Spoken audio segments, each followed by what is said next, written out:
लगातार जो कोविड-19 की जो दूसरी लहर जिसे बताया जा रहा है केंद्रीय स्वास्थ्य विभाग द्वारा लगातार इसके मरीजों की संख्या में इजाफा देखने को मिल रहा है।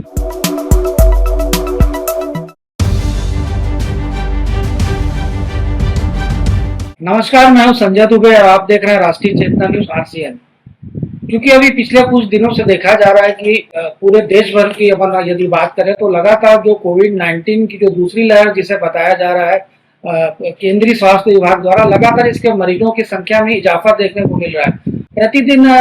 लगातार लगभग कहीं पूरे देश भर में लगातार इसके मरीजों की संख्या दिनों दिन बढ़ती जा रही है। विशेषकर से केरल, बिहार और महाराष्ट्र में कोविड-19 से ग्रसित मरीजों की संख्या काफी तेजी से बढ़ रही है। कुछ की मौतें भी 35 से 40 मरीजों की जो इस रोग से संक्रमित है उनकी मौत भी हो चुकी है और ऐसे मरीजों की भी मौत हुई है जो पूर्व में कोविड-19 की तीनों डोज लगा चुके थे। तो ये इस तरह दुर्ग में इसकी क्या स्थिति, दुर्ग भिलाई में हालांकि प्रदेश के स्वास्थ्य विभाग द्वारा लगातार दिशा निर्देश सभी जिला मुख्यालय को दिया गया, विशेष तैयारियां करने को कहा गया, तो उस आधार पर लगातार तैयारियां की जा रही है ताकि किसी तरह चूंकि अभी पूर्व में कुछ दिन पूर्व सेक्टर 10 का एक मरीज जो जिसकी कोई ट्रेवल हिस्ट्री भी नहीं थी वो भी कोविड-19 से ग्रसित पाया गया था, लेकिन लगातार चले उपचार के उपरांत वह स्वस्थ हो गया। आज हमारे साथ मौजूद है स्वास्थ्य विभाग के जिला सर्विलेंस अधिकारी दुर्ग एवं जिला नोडल अधिकारी कोविड-19 डॉक्टर CVS बंजारे जी। चूंकि बंजारे जी लगातार पिछली लहर में सक्रिय रहे, इनके लगातार प्रयासों से, स्वास्थ्य विभाग के प्रयासों से कोविड-19 के मरीजों की संख्या में कमी तेजी से देखने को मिली। तो आइए हम डॉक्टर बंजारे जी से जानने की कोशिश करते हैं कि कोविड-19 की दूसरी लहर किस तरह से देखने को मिल रही है, दुर्ग में इसके लिए किस तरह से तैयारियां की गई हैं और किस तरह के इसमें जो लक्षण देखने को मिलते हैं। सर, RCN न्यूज में आपका स्वागत है। धन्यवाद संजय जी। सर, सबसे पहले मेरा सवाल एक ये आप यहाँ भी आ रहा है, देखने को ये मिलता है कि पूरे देश भर में सर कोविड-19 की जो बताया जाता है कि दूसरी लहर है उसमें लगातार इसमें मरीज संक्रमित हो रहा है, लगातार इनकी संख्या बढ़ती जा रही है। तो सर, ये कोविड-19 की दूसरी लहर आखिर है क्या चीज और इसकी किस तरह से तैयारियां अपने दुर्ग जिला अस्पताल में की गई? देखिए संजय जी, इसमें ऐसा है कि दुर्ग जिले में जो भी कोविड-19 में फर्स्ट वेव, सेकेंड वेव जो चला, इसमें हमारी पूरी तैयारियां थी। सभी प्रकार से जो हमारे गवर्नमेंट हॉस्पिटल है, मेडिकल कॉलेजेस है, तो दुर्ग जिले में 2 मेडिकल कॉलेज है, शंकराचार्य प्राइवेट मेडिकल कॉलेज, एक चंदूलाल मेडिकल कॉलेज, जहाँ पे हमने ऑलरेडी 200 बेड 5 वार्ड का किया है, जिसमें आधा में आइसोलेशन वार्ड, आधा में dedicated Covid centre, 2 oxygen plant वहाँ पे ऑलरेडी लगा हुआ है, ऑक्सीजन पाइपलाइन है, HDU, CCU सभी वहाँ पे कंप्लीट है। डॉक्टर की टीम लगी हुई है आपातकालीन स्थिति निपटने के लिए। साथ ही हमारे लोअर जिला अस्पताल में देखें, वहाँ भी हमारा रेस्पिरेटरी सिस्टम है, जहाँ पे वेंटिलेटर लगा हुआ है, 4 वेंटिलेटर, कुल 27 के आसपास वेंटिलेटर है, अलग अलग उसमें ICU का अलग है। तो ऐसा कोई भी स्थिति अगर निर्मित होता है, फिर हमारे जितने भी 9 CSC है दुर्ग जिले में, जिसमें भी हमारा 9 CSC में 3 या 4 जगह करीब पाटन और झीट है, सुबेला सिविल अस्पताल है जहाँ पे ऑक्सीजन प्लांट लगा हुआ है, जिला अस्पताल में तो ऑक्सीजन प्लांट है, और बाकी जगह जो है इन जम्बो सिलेंडर के माध्यम से पर्याप्त मात्रा में हमारे पास है। B कैटेगरी और T कैटेगरी के जो सिलेंडर है, सिलेंडर, बड़े सिलेंडर, इसके साथ ही ऑक्सीजन कंसंट्रेटर। तो जिस प्रकार कोविड में सर्दी, खांसी, बुखार, छींक और ये क्या है, रेस्पिरेटरी है, ड्रॉपलेट इन्फेक्शन होता है, तो जिस प्रकार से हमने शुरू में बताया था कि 2 गज की दूरी बना के रखें, खांसते या छींकते समय बायां हाथ की ओर करके छींके, मुंह में रुमाल रखे, साबुन से हाथ धोए या सैनिटाइज करे।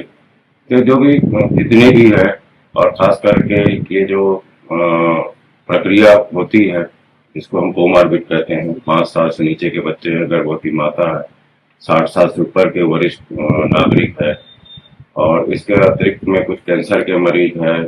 CVA के केस है, किडनी केस वाले, डायलिसिस वाले, तो ऐसे लोग को हमको विशेष सावधानी बरतने की जरूरत है। दुर्ग जिले में पूरी तरह की तैयारी शुरू से रहा है। जिस लास्ट टाइम भी हुआ था तो सबसे हाईएस्ट दुर्ग जिले में था। भिलाई एक मिनी इंडिया है जहाँ सभी स्टेट और इंटर कंट्री वाले भी आते हैं, ऑस्ट्रेलिया से, चाइना से, अन्य देशों से भी लोग यहाँ का आना जाना है, अमेरिका से। तो उसके कारण भी हमारा स्प्रेड रेट बहुत ज्यादा था, लेकिन उसी तीव्र गति से हमारा प्रबंधन अच्छा था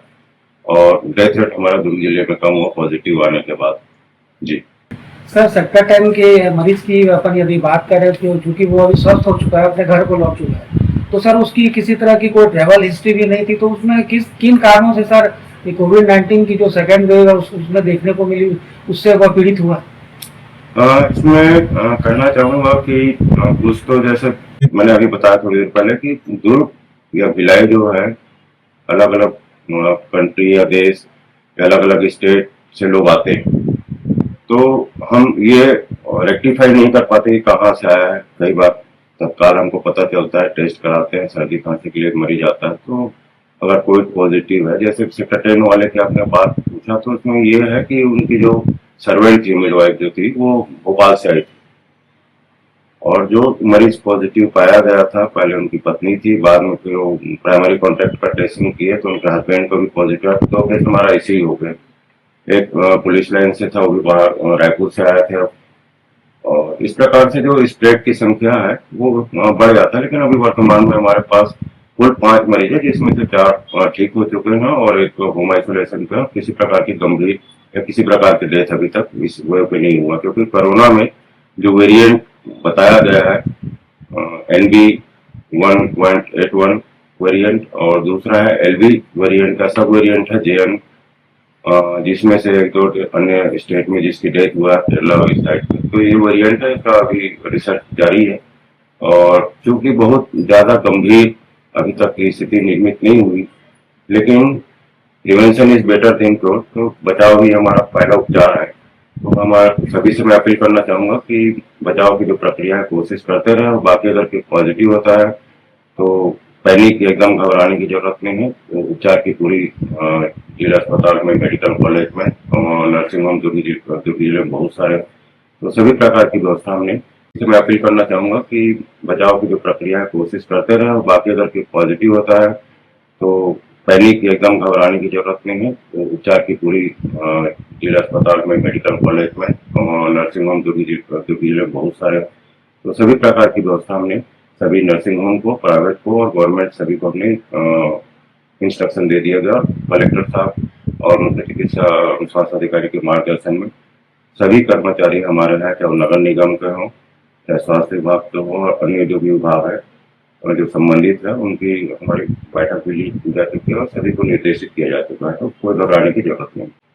सर चूंकि ये जो कहा जाता है कि जो दूसरी लहर आई है कोविड-19 की, इसके जो लक्षण है सर, जो पूर्व में जो कोविड हुआ था उसके लक्षण से काफी विपरीत है। इसमें ना सर्दी होती, ना खांसी होती, ना बुखार आता है। इस तरह की सर चूंकि बातें सुनाई पड़ती है, देखने को मिलती है, लोगों का ऐसा भी कहना कि इसके लक्षण है। कई जगह ये इस बात की भी चर्चा है कि ये जो इस बार इस बीमारी से, कोविड के जो दूसरी लहर के जो इससे प्रभावित होता है सर, उसके बचने की बहुत काफी कम चांस रहती है, ऐसा कुछ है क्या?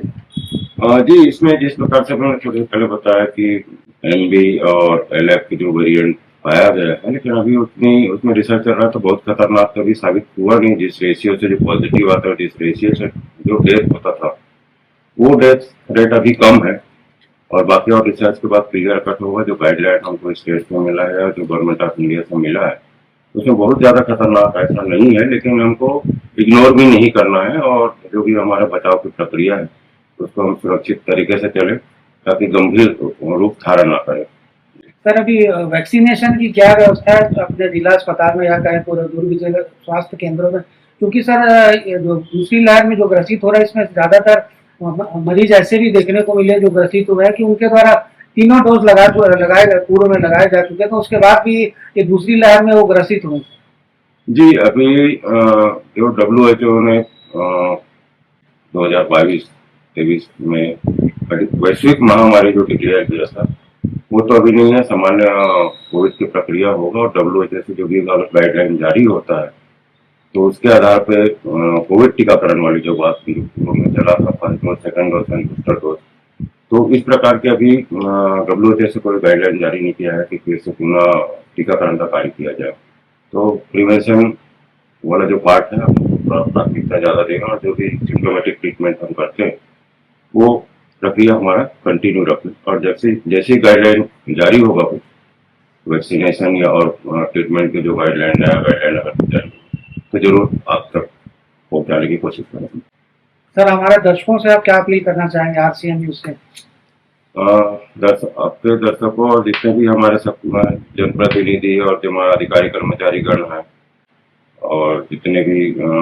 लोग हैं और जनप्रतिनिधि के माध्यम से जो भी हम है तो लोगों तक पहुंचाए कि बचाव ही उत्तम उपचार है। तो बचाव की प्राथमिकता हमारा रहे। तो जो दूरी बनाना है, 2 गज की दूरी वाला है, साबुन से हाथ धोना है, सैनिटाइज करना है, खांसते सीखते समय मुंह के पास कपड़ा रखें। कहीं बाहर हॉस्पिटल गए तो आप कपड़ा जो पूरों में करते थे उसको क्लीन करें, डायरेक्ट घर के अंदर ना जाए। जूते चप्पल है तो वो सावधानी हमको करना है ताकि वो इन्फेक्शन हमारे घर के अंदर तक ना जाए। तो हम यहाँ ड्यूटी करके जाए आपके परिवार को ना फैले, तो वो प्रायोरिटी हमको रखना है। जी धन्यवाद। ये थे हमारे साथ डॉक्टर सीवीएस बंजारे जी, जिनका स्पष्ट रूप से कहना है कि कोविड-19 की दूसरी लहर से किसी तरह के घबराने की जरूरत नहीं, लेकिन सावधानियां जो पूर्ववर्ती कोविड की जो पहली लहर में जो सावधानियां लोगों द्वारा बरती गई थी, उन सावधानियों को पर ध्यान दिए जाने की जरूरत है। हालांकि कोविड-19 की दूसरी लहर से लड़ने के लिए, मरीजों को उसका लाभ पहुंचाने के लिए जो कोविड से ग्रसित होंगे, प्रदेश के स्वास्थ्य विभाग के निर्देशानुसार